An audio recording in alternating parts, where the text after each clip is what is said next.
चटपटी चटखारेदार आलू टिक्की चाट की रेसिपी आज मैं आपके साथ शेयर करूंगी। बहुत आसानी से आप इसको तैयार करेंगे। 10 मिनट में ये बनकर तैयार हो जाती है। बिस्मिल्लाहिर्रहमानिर्रहीम। अस्सलाम वालेकुम नाज़रीन सामीन, welcome back to my channel. मैं हूं मिसेस अली और आप देख रहे हैं the tadka at home with me. इसको बहुत कम ऑयल में हम फ्राई करेंगे और दो बेहतरीन घर में बनी हुई चटनी के साथ हम इसकी एक बेहतरीन चाट तैयार करेंगे। इसके लिए हमें आलू चाहिए। ये उबले हुए आलू हैं जो तकरीबन आधा किलो के करीब हैं। आप कोशिश करें कि आलू का साइज़ ऐसा ही हो और आप अपनी क्वांटिटी के हिसाब से इसको बढ़ा भी सकते हैं। अब इनको बनाने का तरीका ये है कि इस तरह से आपने पूरा एक आलू पकड़ना है और इसको अपनी हाथ की हथेली से ऐसे ज़ोर से प्रेस करना है ताकि ये आलू अच्छे से मैश हो जाए। बिल्कुल इस तरह से, ये देखें बहुत आसानी से झटपट ये टिक्कियाँ तैयार होंगी। ये देखिए इस तरह से आपने इनको हाथों की मदद से टैप करना है और एक टिक्की की शक्ल में इसको बदल देना है। ये देखिए कितनी आसानी से ये बन जाती हैं। बहुत कमाल की रेसिपी है, आपने इसको ज़रूर ट्राई करना है। इसमें ना तो बहुत ज़्यादा आपको मेहनत लगेगी और ना ही इसमें आलू का मिक्सर बनाने के लिए जैसे झंझट है, ना उसको फ्राई करने के लिए आपको कोई ज़्यादा काम करना पड़ेगा। इस तरह से हमने जितने भी हमारे पास आलू हैं हम उनकी इसी तरह से टिक्कियाँ तैयार करेंगे और बड़ी बेहतरीन और बड़ी अच्छी टिक्कियाँ इसकी तैयार होती हैं। अगर आपका आलू बड़ा है, आपके पास आलू बड़ा है, उतने साइज़ के नहीं है, दो पोर्शंस में आप उस आलू को डिवाइड करेंगे और उसी के साथ इस तरह से आप हाथों की मदद से टिक्कियाँ तैयार कर लेंगे। ये देखिए मेरे पास 6 से 7 आलू थे, लेकिन चूँकि इसमें एक बड़ा था तो मैंने इसको दो हिस्सों में डिवाइड कर लिया। हमारी टिक्कियाँ भी बढ़ गई और इस तरह बड़ी कमाल की ये एक अच्छी सी शेप वाली टिक्कियाँ हमारे पास तैयार होकर आ गई हैं। इस दौरान अगर आपको वीडियो अच्छी लग रही है तो इसको लाइक ज़रूर कीजिएगा और मेरे चैनल को भी ज़रूर सब्सक्राइब कीजिएगा। अब इसमें हमने जो चीज़ डालनी है वो इसकी स्लरी तैयार करनी है, यानी इसका जो बैटर जो कोटिंग हमने तैयार करनी है। तो उसके लिए मैंने 3 से 4 टेबलस्पून के करीब मैदा लिया है। आपके पास अगर मैदा नहीं है तो कॉर्नफ्लावर इस्तेमाल कर सकते हैं। अगर कॉर्नफ्लावर भी नहीं है तो आप चावलों का आटा इसके लिए इस्तेमाल कर सकते हैं। अब इसमें जो हमने चीज़ें ऐड करनी है उसमें मैंने हाफ़ टी स्पून के करीब नमक इसमें ऐड करना है। इसकी कोटिंग में थोड़ा सा नमक ज़रा ज़्यादा जाएगा, वो इस वजह से क्योंकि हमारी जो टिक्कियाँ हैं, जो हमने आलू की टिक्कियाँ तैयार की हैं, वो बिल्कुल सिंपल हैं। इसी तरह से इसमें मैंने पिसा हुआ और भुना हुआ खुश्क धनिया शामिल किया है, इससे इसका टेस्ट और खुशबू बहुत अच्छी आती है। हाफ़ टी स्पून ही मैं इसमें कुटी हुई लाल मिर्च ऐड करूँगी। इसके साथ आप चाहें तो सुरख मिर्च ऐड कर सकते हैं, काली मिर्चें भी आप इसमें शामिल कर सकते हैं। इसमें मैं पिसा हुआ काला ज़ीरा भी ऐड करूँगी। अब इन तमाम चीज़ों को अच्छे से मिक्स कर लेना है। ये हमारी स्लरी यानी जो कोटिंग की चीज़ें हैं वो तैयार हो गई हैं। अब इसको हमने बैटर में चेंज करना है, तो इसके लिए मुझे पानी चाहिए। पानी मैं इसमें एकदम से नहीं ऐड करूँगी, बल्कि इसमें थोड़ा थोड़ा करके हम पानी ऐड करेंगे।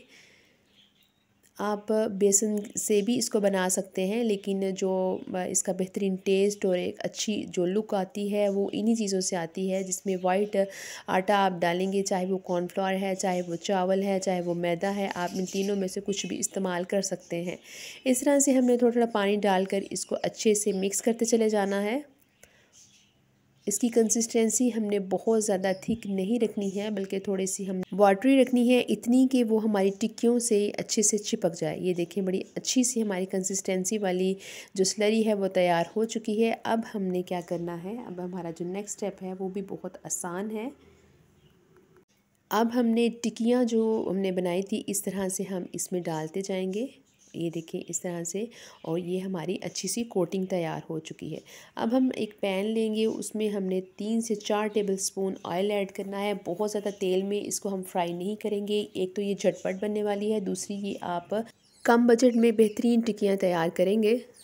ऑयल जब थोड़ा सा गर्म हो जाए तो इसमें टिक्कियाँ डालना शुरू कर देनी है, बैटर में कोट करना है और इस पर डालते चले जाना है।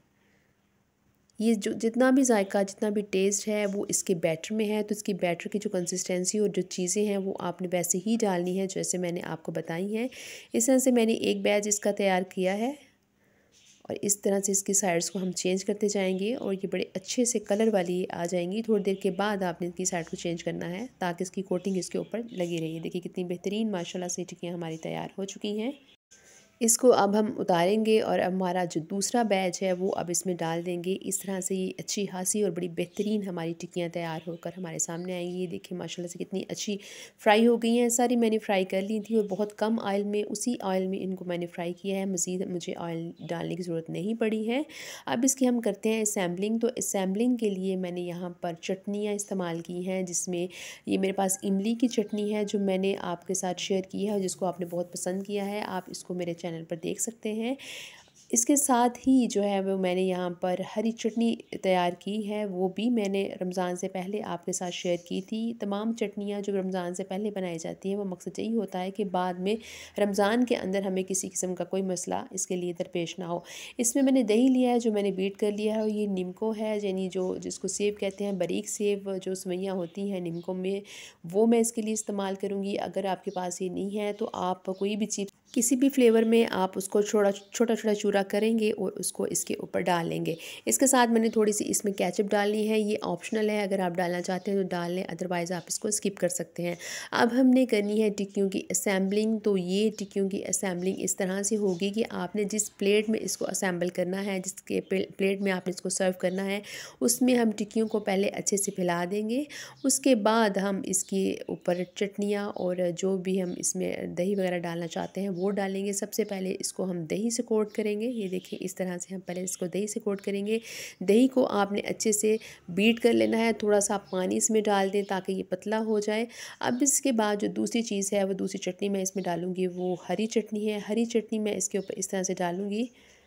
अगर आपकी हरी चटनी थोड़ी सी गाढ़ी है तो आप इसमें भी थोड़ा सा पानी ऐड कर सकते हैं।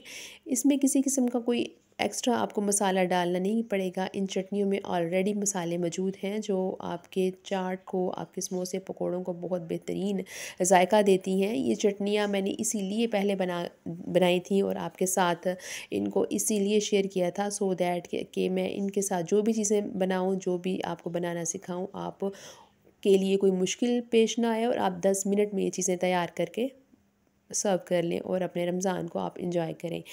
थोड़ी सी मैं इस पे केचप भी डालूँगी, लेकिन ये ऑप्शनल है, आप अगर चाहें तो इसको स्किप भी कर सकते हैं। अपनी अपनी चॉइस के मुताबिक आप इसमें चटनियाँ शामिल कर सकते हैं। आपने अगर चटनियाँ नहीं बनाई तो ये झटपट बन जाती हैं, बहुत टाइम नहीं लगता। आप इनको अभी बना कर रख लें और जो नेक्स्ट जितनी भी रेसिपीज़ होंगी उसमें उन चटनियों को आप इस्तेमाल करें।